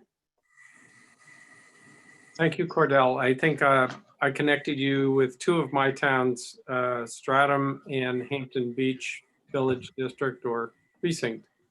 Will this solve both of those issues? It will solve those issues if they choose to take advantage of it. Yes. Okay. And that would be up to the town. I will say that there are some other towns that have found other ways to hold their meetings. Newcastle is about to do theirs. Okay. I think it's this weekend. Okay. Yeah. So there are some other processes that some towns have used, but if they choose to do it, this would solve their problem. Thank you. And thank you for your work and willingness to meet with us on those specific issues. Certainly. Senator LeVake, Senator Morgan has his hand raised. Senator Morgan. Thank you, Mr. Johnson, and thanks for your work on this. You had mentioned Chester, and I just want to, have you been in touch with Chester specifically? Not Not directly. The reason I mentioned Chester is every week there's a call originating in the emergency operations center where local officials can call in and ask questions to the Attorney General's office and NHMA and Primex and a few others. The reason I mentioned Chester is that on several of those calls, someone from Chester has called to ask where things stand on an alternative process for holding town meeting. But I at least have not spoken directly to anyone from Chester about their town meeting. Thank you. And follow-up? Follow-up? Just like your answer to Senator Sherman about Hampton and Hampton Falls, I think is what he said. If Chester were to take advantage of this, this would address their problems as you understand them. Yeah, yes, it would. Again, it would be just a question of whether they should do an option. Great, thank you very much. Seeing no other questions, thank you very much, Cordell. Thank you. You're welcome. And who is next? So actually, Ellen Scarponi has her hand raised. So Okay. Welcome, Ellen. Good afternoon, Madam Chairman and members of the committee. My name is Ellen Scarponi and I represent Consolidated Communications. And I appreciate you hearing this bill, and I would like to address Section 7 of the amendment, broadband support. Just wanted you to know that Consolidated Communications recognizes the importance of broadband expansion, and we know certainly firsthand how difficult it is to fund the hardest to reach areas in our most rural areas of New Hampshire. We do support providing funds that are going to go and help broadband expansion. We were concerned about which entity should administer these types of funds, but we believe that Senator Khan has made a good recommendation by recognizing CDFA, and we appreciate that he reached out to both entities that were cited in this bill, the PUC and CDFA, to determine which would be best and which would accept the responsibility. Happy to answer any questions. Thank you. Are there any questions for Ms. Scarponi? Nope. Thank you for your testimony. Thank you. Thank you. Next, we have Maura Weston. Okay, welcome back, Ms. Weston. Thank you very much. I appreciate the opportunity. This is Maura Weston speaking, and I am representing the New England Cable and Telecommunications Association this afternoon. Our New Hampshire member companies are Atlantic Broadband, Charter, and Comcast. We have submitted written testimony, so I'll try to keep my remarks brief and direct my comments specifically to Section 7 of the amendment. Generally speaking, NECTA supports public-private partnerships to expand internet access, particularly when those programs adhere to certain principles. Funds should be targeted to areas that are unserved. Programs should be technology neutral. There should be a competitive bidding process, transparency and accountability, and funds should be directed to projects that are sustainable and meet the needs of a community. We do have specific concerns, however, with Section 7. First, the terms may and shall are used inconsistently. We believe that this language raises questions about the potential scope of the grant program, who could participate, and who ultimately could own and operate broadband networks. Secondly, and very importantly, the term underserved is not defined. We believe that it is absolutely critical that the terminology be precise and tied to existing law. The term unserved is defined in law as per the FCC. By using the term underserved, federal dollars could be used to duplicate existing infrastructure in areas that already have infrastructure capable of providing access to broadband. For these dollars to make a real impact in New Hampshire, defining and targeting unserved areas is absolutely critical. And New Hampshire should avoid repeating any instances where federal dollars have been spent with little or no emphasis on serving the unserved. We had concerns about the role of the PUC as the administrator of these funds and appreciate Senator Khan's willingness to think about alternatives. To be honest, I am not familiar enough with the CDFA to opine as to whether or not they have the capacity or expertise, but appreciate the willingness to think about that opportunity. And in conclusion, we would just urge the state to leverage funding through public-private partnerships to serve the unserved areas of the state. And unfortunately, we don't believe that Section 7 achieves that goal. Thank you very much. Thank you, Ms. Weston. Thank you. Are there any questions for Ms. Weston? Okay, I do have a question. You had mentioned that if there is already infrastructure in the location, that this vendor may not be selected. And wouldn't they be part of a proposal or a bid if they have infrastructure? I'm not sure that I quite understand your question, but let me try to speak to it and see how I do in response. We believe that any provider should be considered in a fair and open RFP bidding process. What we would like to see clarified is that any provider selected would be selected to serve unserved areas within that area, within that municipality, for example. And that dollars not be used for the term underserved raises many, many questions. What is that?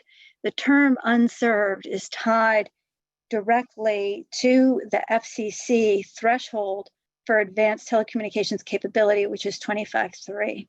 And so we would just, again, we appreciate the allocation of dollars, an open process for bidders across technologies to participate, but would really seek clarity around this being focused on unserved per that FCC definition. Thank you. Thank you. Thank you. Seeing no further questions, thank you for your testimony. And do we have any other speakers? Yes, so Senator Deach actually has her hand raised. Welcome, Senator Deach. Thank you very much, Madam Chair. This is Senator Deach from District 9, a quite rural district. And I would just like to point out that there are a number of areas that are currently unserved well, and typically an unserved area is a spot, a little corner that no one wants to reach. If we only provide funds for that specific little spot and don't let people build to that spot, going on underserved areas, there will be people less likely to ever want to reach those tiny unserved areas. And what will happen is that there will be fewer areas in Southwest New Hampshire that are built out to. Those spots will remain unserved, and instead the funds will all go to areas where there are large swaths of unserved. Thank you, Madam Chair. Thank you. Senator Sherman. Thank you, Madam Chair, and thank you, Senator Deach, for clarifying that. several of the speakers have raised the concern about underserved being underdefined. Is there, that was a joke. Is there actually a definition somewhere in statute for underserved that this could be referred to, or do we need a definition? This is a question for me. Great. Unserved is the defined category. I am not aware of an underserved definition. We used to use the word underserved quite a bit. It was in all the statutes, but SB 170 specifically defined unserved. Okay, can I follow up? Follow up. I'm absolutely not trying to put you on the spot, but you have a huge knowledge on this particular topic, and we can, so several people have said that underserved remains undefined. Do you think that it is defined well enough for the purpose of this amendment, or would that require a further definition, or what are your thoughts on the interpretability of the word underserved? Well, thank you very much for the question. First of all, I want to say that I was not involved in crafting this amendment. Understood. I'm reluctant to speak. I would rather, if Jay Kahn is still here, that he could speak on this aspect. I would just say that practically, it's necessary to cross other sections, and if you have to pay yourself, or the company building the infrastructure has to pay themselves to cross the area that's not definitely unserved, that will make it more expensive to get to the unserved areas. Got it. I appreciate, I would, again, I was not trying to put you on the spot. I just was picking your brain, and I appreciate you allowing me to do so. Thank you, Senator Sherman, and thank you, Senator Deitch. Seeing no other questions. Thank you for your testimony. Who else? Who's next? Carol Miller has her hand raised. Okay, welcome, Carol. Good afternoon. My name is Carol Miller. I'm from the Division of Economic Development at the Department of Business and Economic Affairs. And I'm not sure what bill we're on because it's not on the calendar, but can you tell me that? Yes, sure. We're looking at the amendment for House Bill 1129, and it's number 1352. There's multiple topics here.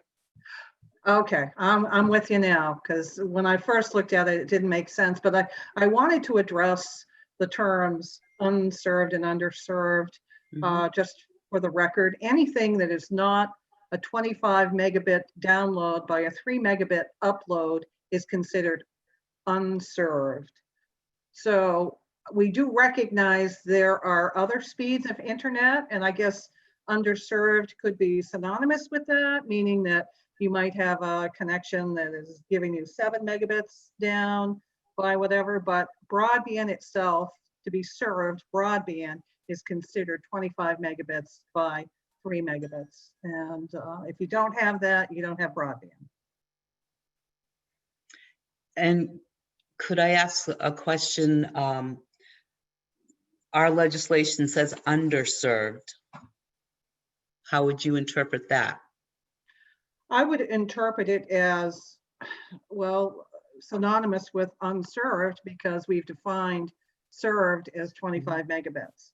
So anything that's not, I mean, I think it's semantics at that point. You know, and it doesn't really get into adequate service or any of that. It's just a designation, and it follows the federal designation as well. So it will ramp up as the feds increase that designation. It will ramp up along with it, and that's why it hasn't really been that well defined. Okay. Thank you for your explanation. You're welcome. Okay. Are there any other questions for Ms. Miller? Are there any questions? Seeing none, thank you again for your testimony. Thank you. You're welcome. All right, next we have Diane Martin. And Ms. Martin, welcome.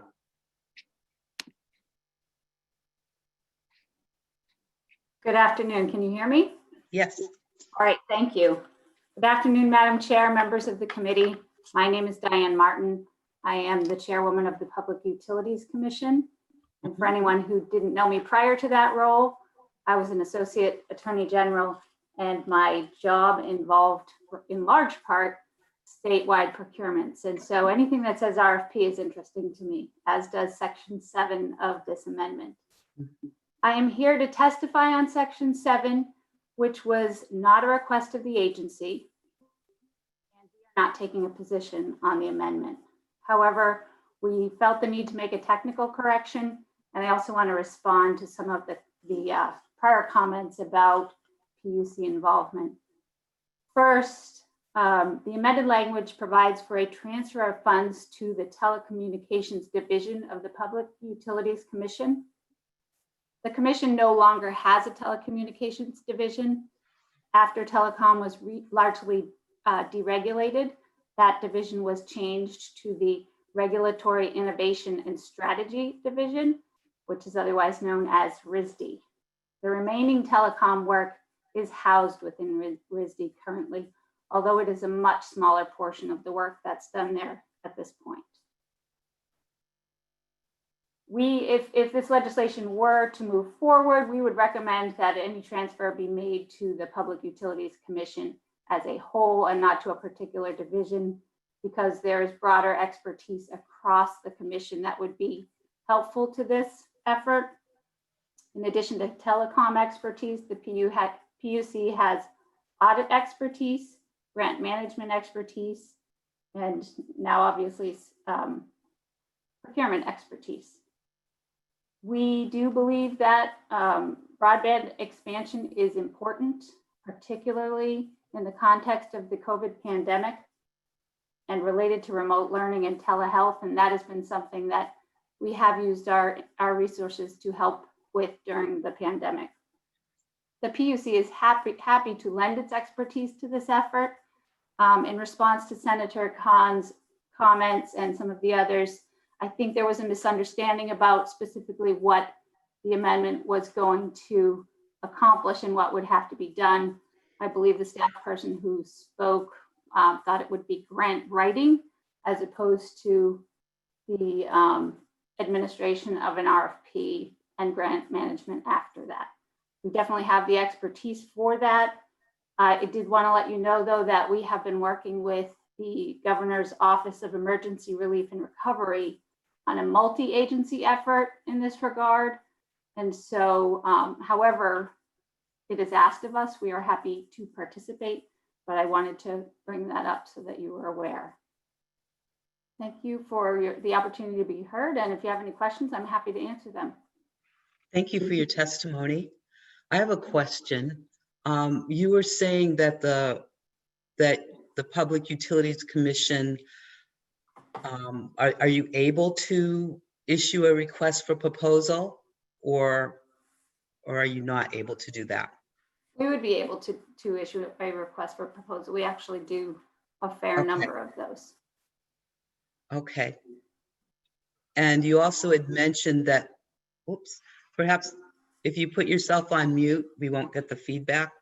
Diane, thank you. So you were saying that there was a specific or a different branch of the PUC that would assist us, and should we specify that in the legislation? At this time, it seems like it's broad, just the PUC. Right now, it says to the Telecommunications Division of the Public Utilities Commission. Okay.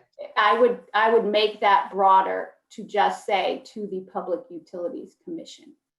Okay, actually, we have an amendment to that, and it will say Community Development Finance Authority. So it takes out the PUC on that at least the Okay. telecommunications division. I have not seen that Yeah. amendment, although I heard discussion earlier. Of that. Yeah, that will be a committee amendment. Okay, thank you very much. Senator Sherman. Yeah, I was, thank you, Ms. Martin, and to what Senator LeVake was just talking about was the amendment recommending that we change the section 7, rather than the PUC, be using the CDFA. Do you have any thoughts on that? Is there, do you see this as a good thing to switch over? It was recommended by one of the authors. So I'm just wondering if you had felt comfortable being in the role that was originally asked of you in section 7. I think we're comfortable being in any role that's asked of us. We definitely have expertise in broadband. And like I said, we also have audit and grant management and procurement. So all of the pieces are there. CDFA has a lot of experience with grant management in general. And so certainly an appropriate place. But I think having worked some on the idea of a multi-agency approach, there seems to be value in having different areas of expertise. And one of those certainly includes telecom. Thank you. Thank you. Okay. Are there any other questions for Ms. Martin? Seeing none, thank you very much. Thank you. You're welcome. All right, so the last two people we had signed up to speak were Newton Kershaw and Matt Menning. However, I'm beginning to believe they spoke to the amendment during the bill, so they're no longer on the list to speak. So I have no others listed at this time. Is there anyone else that would like to speak? You can dial *9 if you're calling in and raise your hand that way or virtually.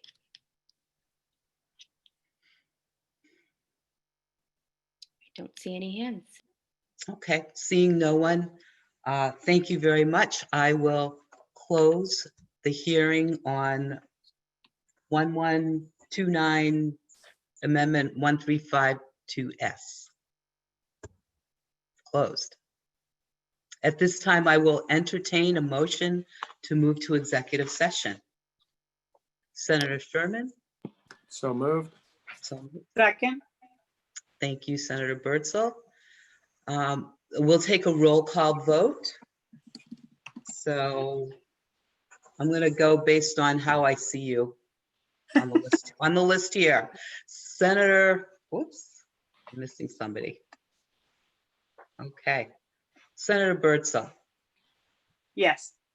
Senator Sherman. Yes. Senator Gray. Yeah. Senator Morgan. Yes. Senator LeVake, yes. So now we're in executive session, and the first bill that we're looking at is House Bill 1111. Yes. And could I have a motion on the underlining bill, please? Move Senator on. Sherman. Pass. And a Okay. second. Second. Thank you. Okay, and now we're going to take a motion on the amendment. Okay. I move to approve. Ought to pass, right? Ought to pass. Okay. And that's 1339S, correct? 1339. Okay, super. And let's thank you, Senator Sherman, for seconding this. So let's have discussion on the bill. I know that there were a number of or some amendments that we're looking at.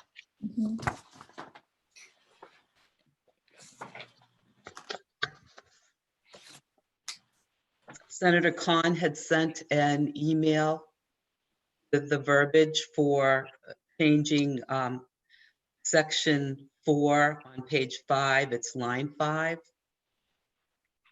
Senator, do you want me to have Senator Khan join in this Is that what you're saying? We have the verbiage. I Okay, think, I'm sorry. I I didn't think hear you. it's, if everybody can look at that, I believe it's a direct replacement for lines 5 through 8.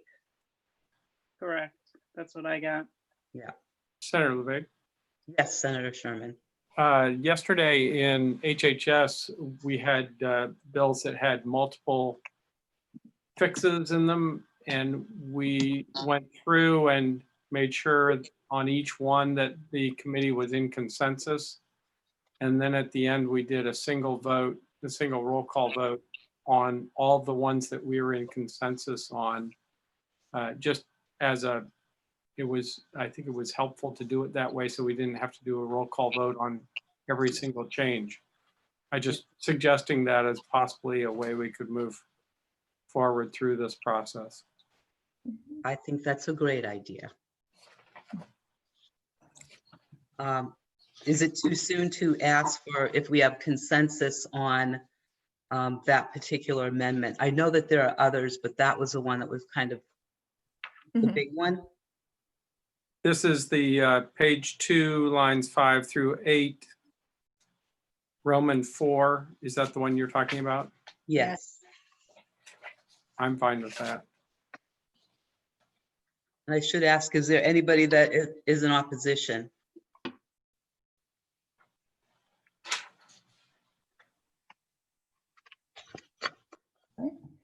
Okay, are there other amendments here that needed to be made? That's the only one that I had listed. Tricia, did you hear? Yeah, let me check.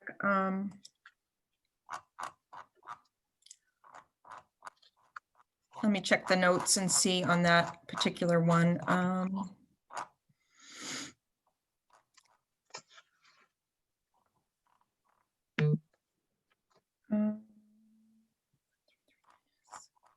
Sorry, just looking for it.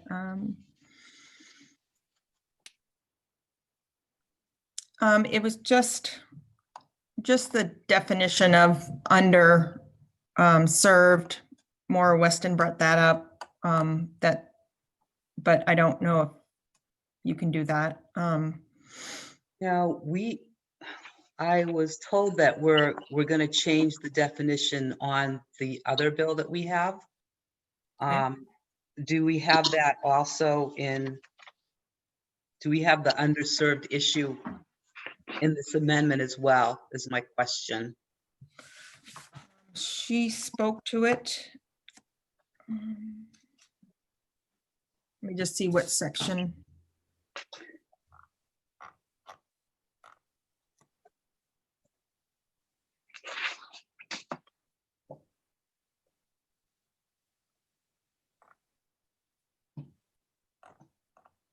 I don't see where it is. I don't recall her. I know she did it for, she presented it for 1129. The amendment. I don't remember it for 1111. Okay. Yeah, I just did a search and I did not find it in 1111. Okay. Okay. That was the only one, the only other thing. Yeah, okay. All right. I think that this is an important bill. We do have a dire need for broadband in many unserved areas.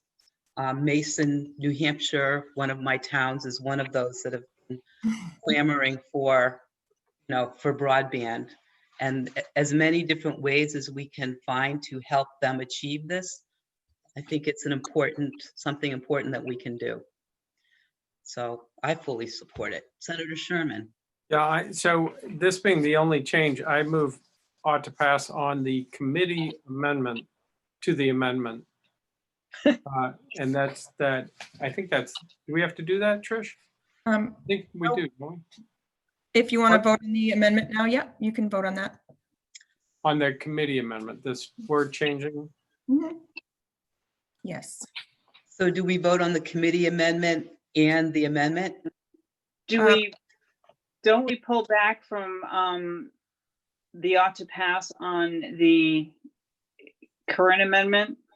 So you would vote that you're going to combine the amendment with the language change that you're suggesting here, and that would be the full committee amendment.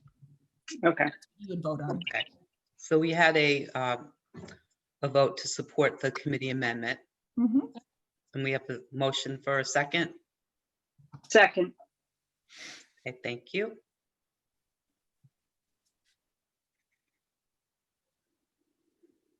So now we need a vote on the bill with amendment. No. you We're on can- the amendment still. On the amendment. Okay, all right. So could we have a motion on the amendment? Well, We just That need was- to call the roll on the Yeah. amendment. Okay, just call thank the you. roll. Yep. So Senator Sherman, Yes. yes. Senator Birdsall, Yes. Senator Morgan,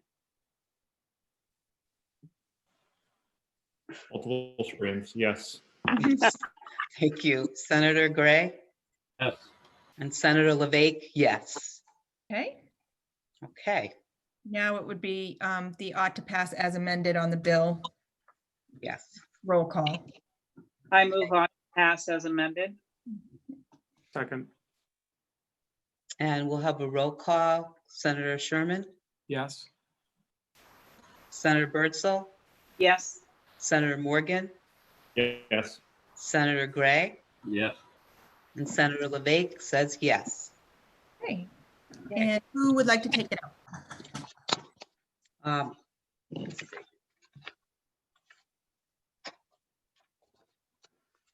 Who would like to take it out? I mean, I'll take it out. Oh, okay. Okay. Okay. Okay, so now we're going to vote on 1129. And could I have a motion on the bill? I move on to pass. And a Second. Who would like to second? Second. Senator Morgan did. Mhm. Okay, sorry. Thank you, Senator Morgan. And then, Okay. Madam Chair, if I could move my amendment 1352 Mhm. S. Mhm. I'll second. Okay. Okay. And Tricia, Yes. I have a bunch of changes to put in, so just tell me when to, I Okay. just don't want to mess up the whole process Yeah. here. 1 second, and I will.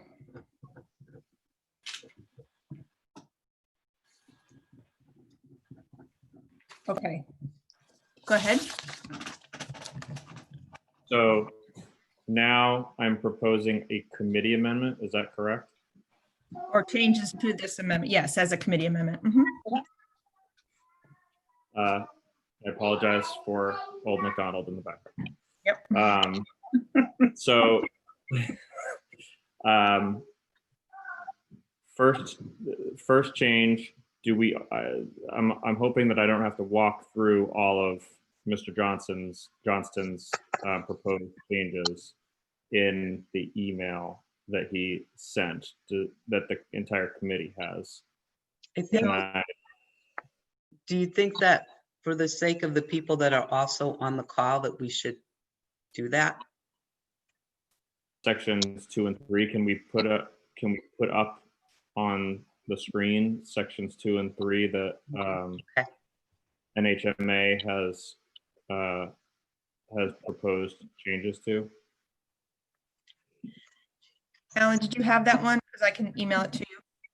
Yeah, can you do it so it's on the top of my mailbox for me real quick? Yes. Thank you.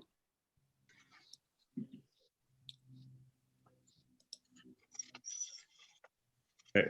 While they're doing that, I'll walk through the additional changes, and I have it written down, Tricia, so I can give these back to you, but I'll just walk through them for the committee. I have his changes, Senator Morgan, so I can go by that too. Okay, so we'll be in section 7. changing the Public Utilities Commission to the Community Development Finance Authority per Senator Khan's request. Can you guys see that? Okay. Yes. Yep. Section 7 as well. Underserved should be struck and replaced with unserved. That's line 7. That's line 6 and line 8, right? Sorry, I believe so. I don't, what section, I'm sorry, did that say? It's Page 3. section 7 Okay, under broadband support. Line 6 and 8. So it's can on, you go down? yeah, on page 3, scroll down. Yeah. It's not on that. That's This just is right. Cordell's. This is at the end of the amendment. In section 7. Okay. What you have on the screen is just sections 2 and 3. Okay, can you take that down, Alan? But we're going to come back to it. Yeah, but is there, didn't he have another document there, Alan? What am I looking at? The amendments? This is unrelated to Cordell. This is Oh, okay. Just in the amendment itself as published. 1352, correct? Correct. Okay. 1352, yep. So we'll be doing. There you go. Yeah. Right there, section 7. Yep. Lines 6 and 8 have the words underserved. Okay. And those will become unserved, right, Senator Morgan? Underserved to unserved, yeah. Yeah. Mm-hmm. And then, Madam Chair, I neglected to ask for input from Mr. Johnston. Would you allow me the opportunity to just ask his opinion on changing? Right now, the amendment states during the state of emergency, but I think that the intent is to address due to the state of emergency, and so I just that one word switch I think might have a pretty important impact for our towns and municipalities, or towns and villages. Can we just ask him to confirm? Sure. You should Mr. be all set, Cordell. Hi, unfortunately, I was trying to listen to 3 things at the same time. What was your question? Thanks, Mr. Johnston. The question was in the language that we put in, that you put in as suggestions. In section 2, it says during the state of emergency. Is it acceptable? I think the intent here is to say due to the state of emergency. Yeah, I think that would be fine. That would be an appropriate change. Okay, and so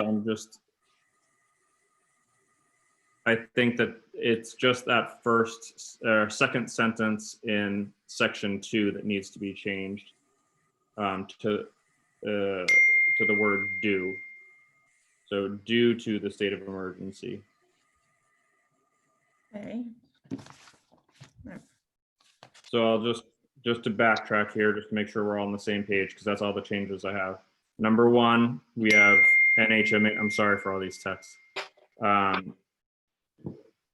NHMA changes as proposed by Mr. Johnston. Yep. Number 2, following that same section, changing the word during to the word due. Yep. Number 3, changing the Public Utilities Commission to the seat to Community Development Finance Authority. What section is that? That's section That's 7. seven. Yeah. Mhm. And then number 4, changing underserved to unserved. Yes. And that's also section 7.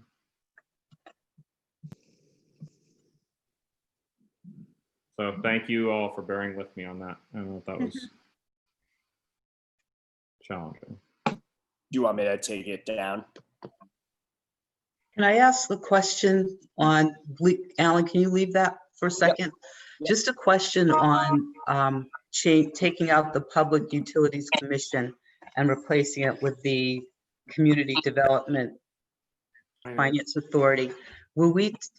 Are we supposed to leave the Telecommunications Division of? But that no longer exists, she said. That was a part of the Public Utilities Commission. So should we be taking out the It should where say, is it? sorry, Where'd it from go? CARES Acts monies to the Community Development Finance Authority for the purpose of enhancing. Okay, so you took out Telecommunications Division. Of Okay. the public, yep. Mhm. Okay, all right, that's what I had as well. Okay. Okay, thank you. So are we working on the other changes that Mr. Johnson gave us now? Senator Morgan proposed that we accept his changes, correct, Senator Morgan? That's correct. All the changes, right? Yeah. Okay, very good. Okay. So now we take a vote on the committee amendment. Which would combine 1352S and the changes that we've just talked about here. Okay. And I'll take a roll call vote. Senator Sherman, Yes. Senator Gray, No. no. Senator Birdsell, No. Senator Morgan, Yes. and Senator LeBake, yes. Okay. And now the bill ought to pass as amended.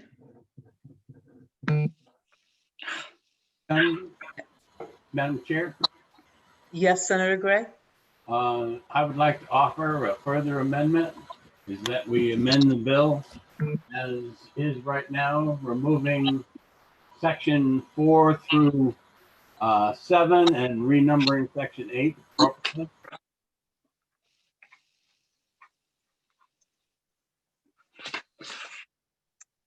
Okay, should we take a vote on that suggested amendment?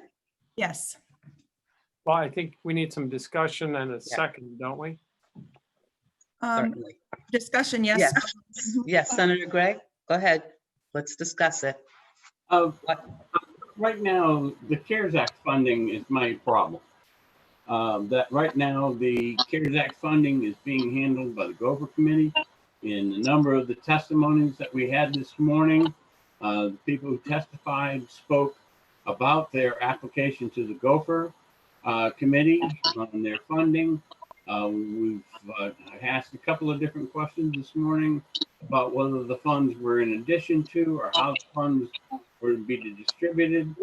We had people saying that the $50 million that was going to go to housing wasn't sufficient. And then we had the other woman who said that, well, in addition to that 50 million, she needed, and I'm just adding this up quickly in my head, is almost another 50 million for other things.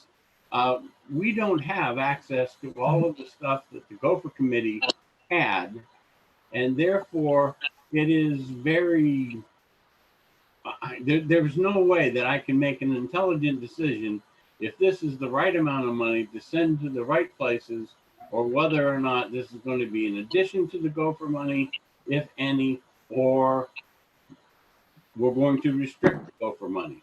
So therefore, that's the reason for my amendment. Okay, thank you. And is there a discussion? Should we have a discussion on this? I don't have anything to add. And Senator Morgan? No, okay. So Senator Birdsall, any comment? Not at this time, Madam Chair. Okay, So there's, Madam Chair, there's a motion on the floor from Senator Gray. He's introduced his amendment. I think, yes, don't we need a second and then a vote on that? I'll yes. second it for voting purposes. Okay, so let's take a roll call. Senator Sherman, No. Senator Morgan, Nope. Senator Birdsall, Yes. Senator Gray, Yes. Senator LeVake, no. Okay. So that did not pass. So now are we voting on the ought to pass with amendment? Yes. Mhm. And let's take a roll call vote. Senator Sherman, Yes. Senator Morgan, Yes. Senator Birdsall, No. Senator Gray, No. Senator LeVake, yes. Okay. And Okay. who would like to take that out? Senator Morgan, would you like to take that out? He looked like he does. As a matter of fact, I would, Madam Chair. Thank you. Yes, you did all that work, so. Unless right. Senator Gray wants it, he's more than welcome. If you'll pass my amendment, I will. Could we have a motion to leave executive session? So moved. Second. Thank you very much. And thank you all very much for good work today. Thank you. We need Yes. to do a roll call, Need though. a vote? Roll call, yes. Let's see. Senator Gray, Yes. Senator Birdsall, Yes. Senator Morgan, Very special thank you to the staff, and yes. Senator Sherman, Yes, and another very special thank you to the staff. Thank you. Absolutely. and Senator LeVake. Yes, and thank you. Yes, this was a great meeting. Thank you. And happy birthday, Alan. Happy birthday, Alan. Alan, Birthday, Alan. I love the cut of your jib, Alan. Why, thank you, senators. Thanks, guys. Thank you for making this easy and, not And a great. 4-hour-long hearing. I appreciate it. It's a great birthday present. Almost. Alan, I think you have a party to go to. Yeah. Oh, cool. Yeah. Bye. All right. Goodbye, everybody. Bye. Thank you. Bye. Bye.